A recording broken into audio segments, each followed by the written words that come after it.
Los filósofos no han hecho más que interpretar de diversos modos el mundo, pero de lo que se trata es de transformarlo.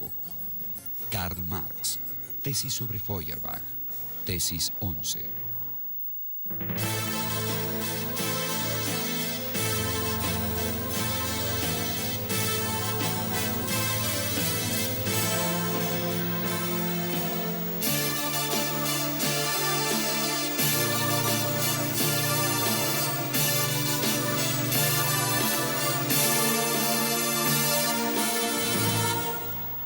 Karl Marx.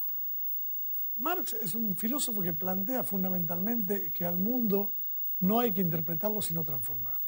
Plantea la filosofía de la praxis, la unión de la teoría y la práctica, la acción directa para transformar el mundo. Marx es un hijo directo de la filosofía clásica alemana. En realidad, la concepción de Marx viene de tres vertientes grandes.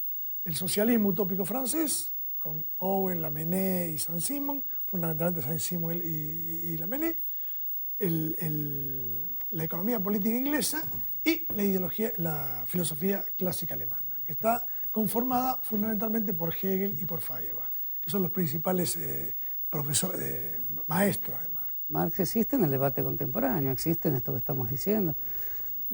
Marx fue sometido a un duro examen por parte de Sartre, que finalmente se acercó mucho más a él de lo que él mismo hubiera previsto, diciendo una frase que de alguna manera es una frase que sigue siendo interesante. Marx es un pensador de ciertas condiciones del mundo y de la historia que aún no han desaparecido, de modo tal que la lectura de Marx se arrastra como un lento río a lo largo de estas grandes mutaciones tecnológicas, de lo que llamamos capitalismo, que lo tienen a Marx como un compañero indisoluble. Por eso Marx tiene una gran actualidad.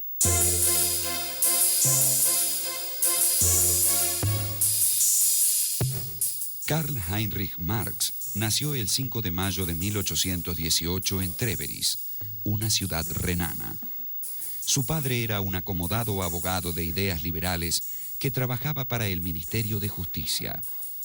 Luego de la anexión de Renania por parte de Prusia, la familia Marx, de ascendencia judía, tuvo que convertirse al evangelismo para que el padre de Karl pudiera seguir ejerciendo su profesión. Marx era hijo de un abogado que se había recibido en la Universidad de Bonn, un abogado judío de padre y abuelo judíos y rabinos, que se había convertido al cristianismo, al luteranismo, bueno, por cuestiones vinculadas a la situación de los judíos en Alemania. El padre de Marx, Herschel Marx, el abuelo era Levi Marx, cambia entonces su nombre por el de Heinrich Marx, y su madre era de origen húngaro, un matrimonio que tuvo 8 hijos. La mayor era una mujer, Sofía, y luego venía Carlos Marx, o sea que era el mayor de los hijos varones. Marx es de una ciudad alemana junto al río Mosela, la ciudad de Treveris. Justamente las actividades económicas de los viñateros y los recolectores de leña del río Mosela le inspiran la primera observación aguda sobre la relación entre el trabajo y las formas en que se construyen vínculos sociales.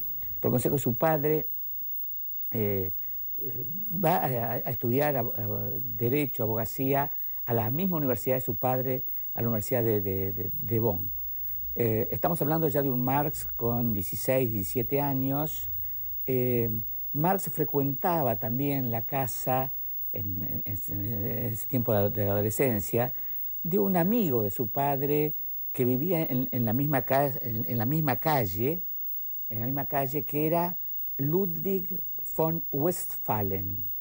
Decir Westfalen puede provocar asociaciones con Westfalia, o sea, está claro que Ludwig von Westphalen pertenecía a la aristocracia, a la alta burguesía, y además, entre varios hijos, tenía una hija. La hija era Jenny von Westphalen, a la que Marx, en esa etapa de la adolescencia y cuando iba para Bonn, pidió el matrimonio. Lo que, pese a la diferencia de clase, le fue efectivamente concedido. Y entonces, bueno, por lo menos se confirmó el compromiso correspondiente.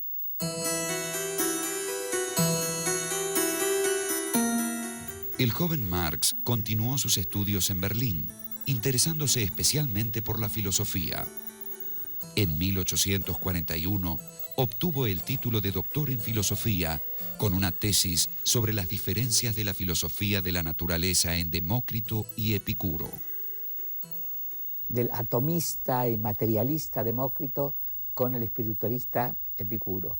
Es curioso que en su tesis, digo, no de manera, en fin, terrible, digamos, se pronuncia de algún modo por el espiritualista Epicuro por sobre Demócrito. Digo, curioso, pensando en el desarrollo posterior de Marx.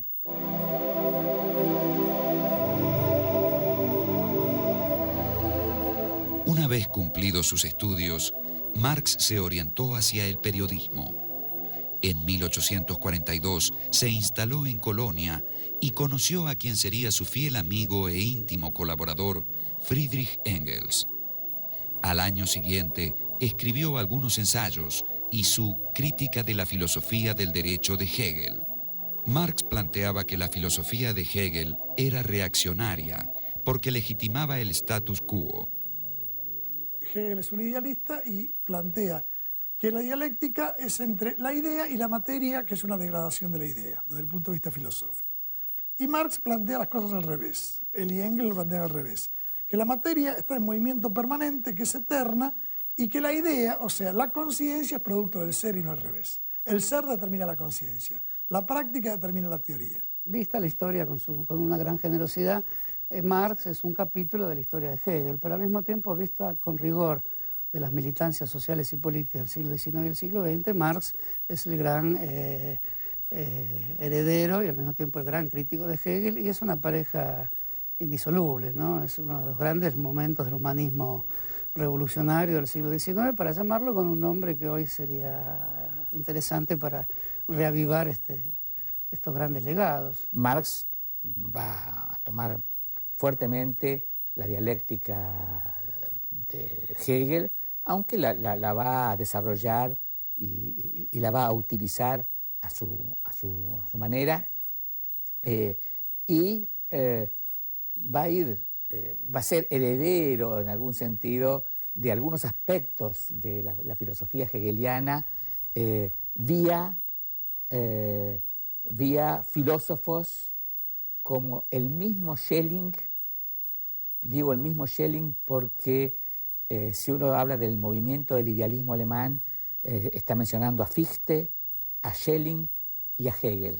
En términos generales, para estudiar a Marx no se puede estudiar a Marx desde la lógica formal, hay que estudiarla desde la lógica dialéctica.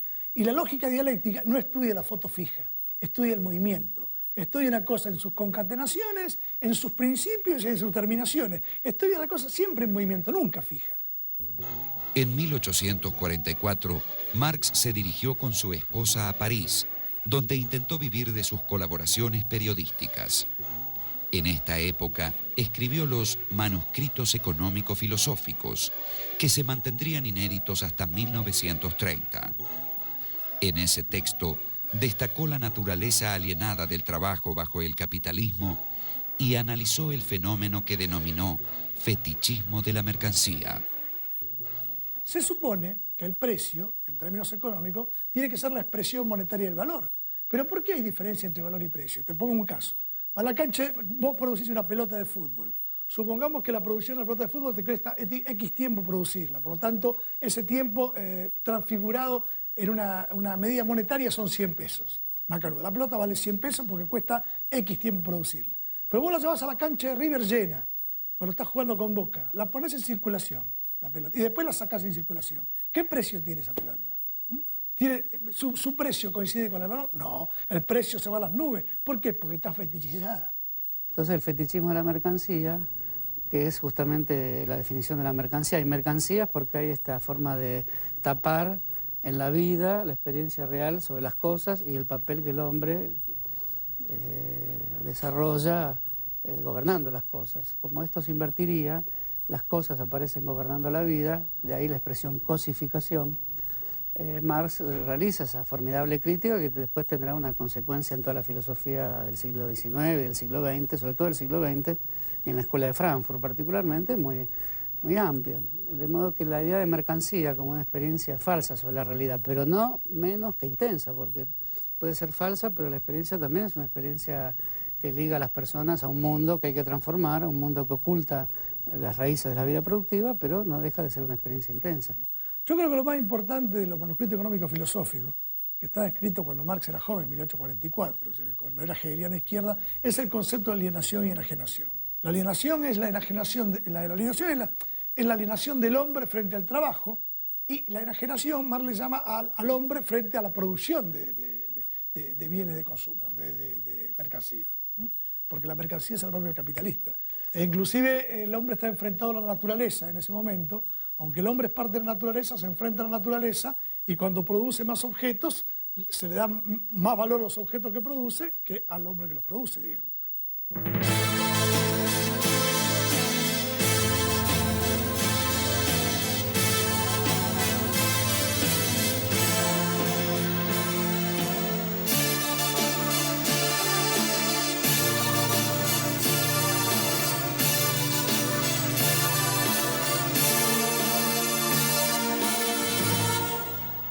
Karl Marx.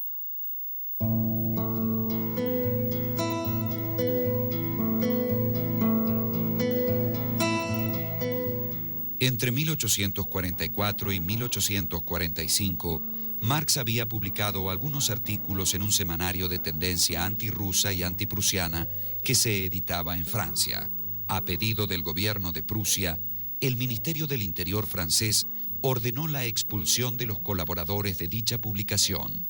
Marx tuvo que trasladarse a Bruselas, donde reanudó los estudios económicos e históricos que había iniciado en París. Engels se reunió con él y juntos dirigieron un periódico financiado por industriales renanos. También publicaron conjuntamente La Sagrada Familia, libro en el que criticaron fuertemente a los círculos académicos prusianos. En esos años, Marx redactó sus tesis sobre Feuerbach y un texto que solo fue conocido póstumamente, La ideología alemana. Exponía allí que la naturaleza de los individuos depende de condiciones materiales.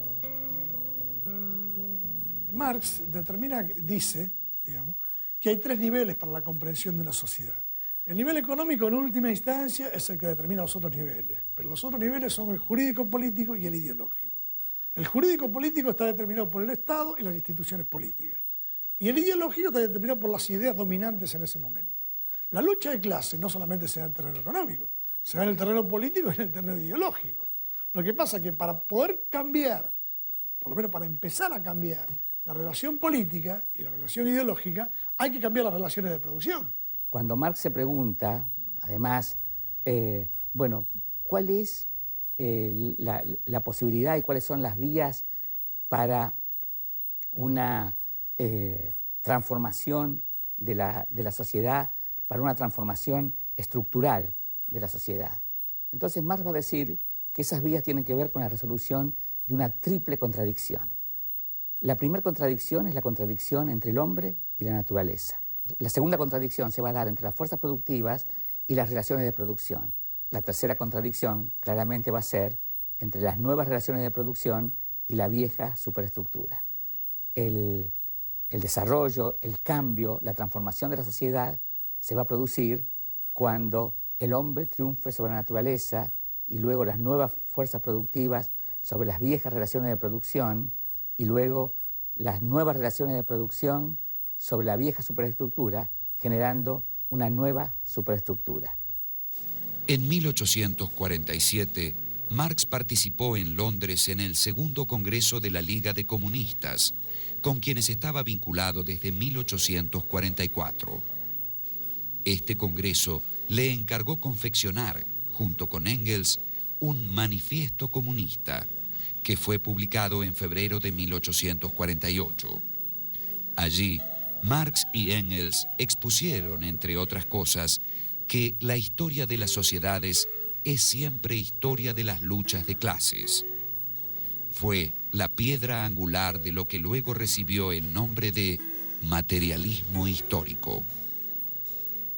Es la materia que es el vínculo de relación de la sociedad con la naturaleza. Por supuesto está la naturaleza de por medio, pero esta está siempre transformada por el trabajo. Y cuando el trabajo al mismo tiempo aparece como un acto creador del humano, la materia se define como autocreación permanente del humano.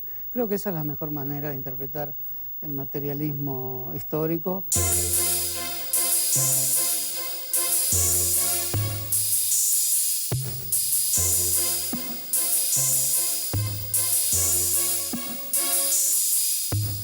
En 1848, Marx se instaló en Colonia, pero al año siguiente, un artículo sobre la historia de Prusia, que el gobierno prusiano consideró ofensivo, generó su expulsión del territorio alemán.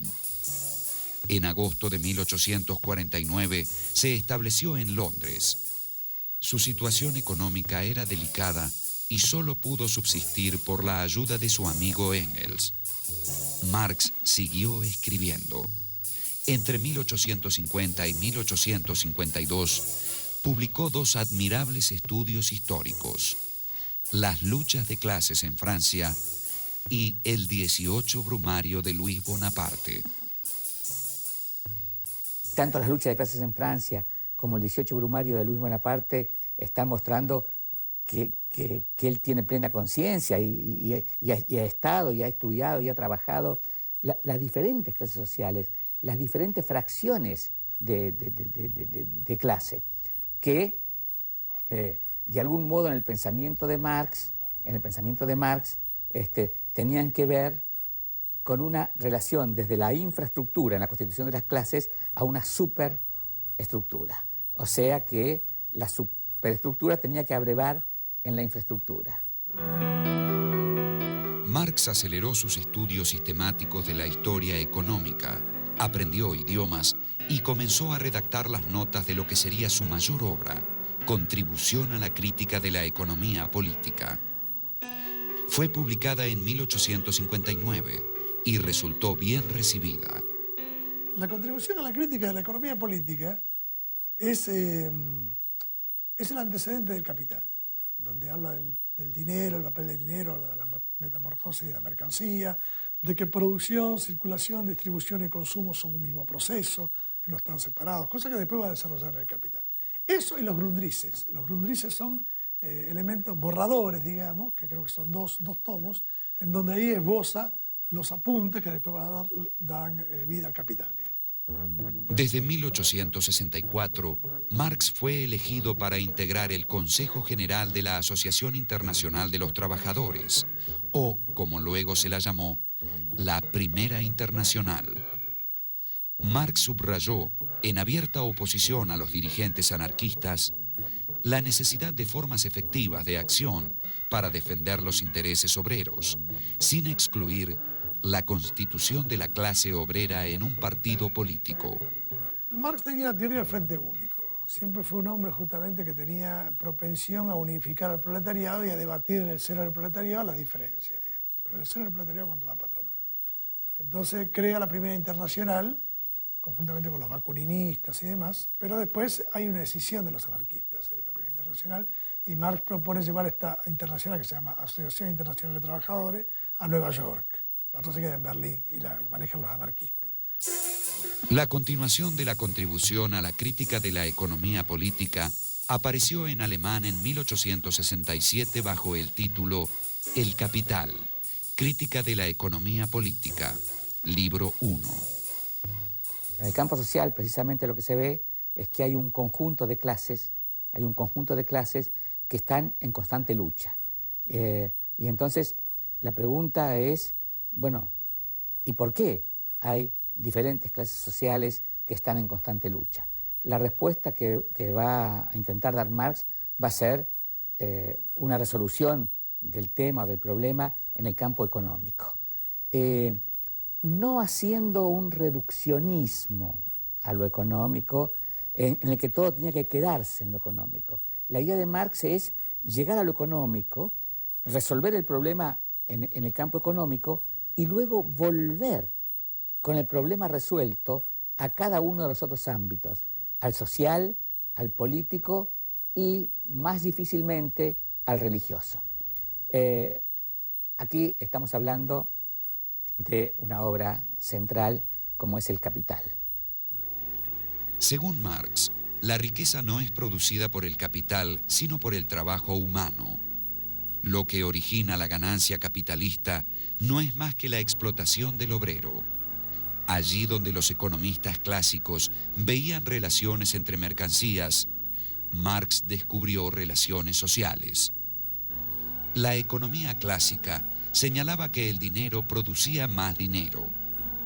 Este agregado de valor es lo que se llamaba plusvalía. La plusvalía es la cantidad de trabajo no retribuido. Y entonces, a través de la cantidad de trabajo no retribuido, Marx, por ejemplo, muestra cómo en el trabajo, una parte del trabajo es lo que el préstamo que de las máquinas hacen los capitalistas a los obreros para que puedan ejercitar su fuerza de trabajo. Otra parte es la ganancia del capitalista. Y otra parte es lo que se le da al obrero por la vía de un salario como pago por su trabajo. Según Marx, el capitalismo supone una tendencia al aumento de la miseria material de los trabajadores y, como consecuencia, tensiones sociales cada vez mayores. Pero Marx opinaba que el capitalismo avanzaba hacia su crisis final y hacia la revolución que aboliría las clases sociales. Marx justamente dice que la propiedad privada es la que produce la alienación, la enajenación del trabajador. Entonces él dice que la única forma de salir de la alienación y de la enajenación es que el trabajador deje de ser un proletario. ¿Qué significa ser un proletario? Tener que vender tu fuerza de trabajo en el mercado, vender tu fuerza de trabajo en el mercado por un salario. A partir de 1869, Engels pudo asegurar a Marx una renta anual fija para que pudiera despreocuparse del dinero. No obstante, su pésima salud y las muertes de su esposa y su hija mayor oscurecieron sus últimos años. Falleció en Londres el 14 de marzo de 1883, víctima de un absceso pulmonar. Ya había terminado los 2 volúmenes siguientes de El Capital.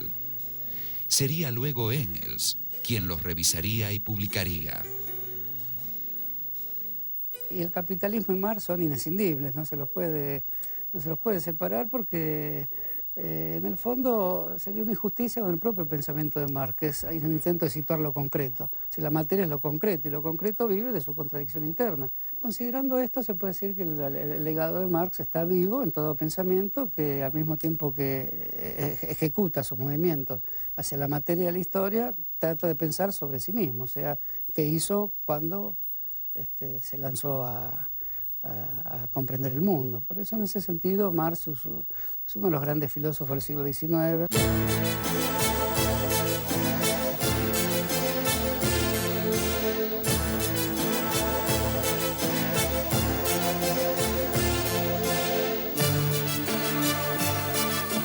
Las ideas de Marx influyeron en el movimiento obrero en general y en grupos autotitulados marxistas. Pero también el capitalismo y sus teóricos tomaron nota de sus observaciones y realizaron cambios estructurales que sin él hubieran sido improbables.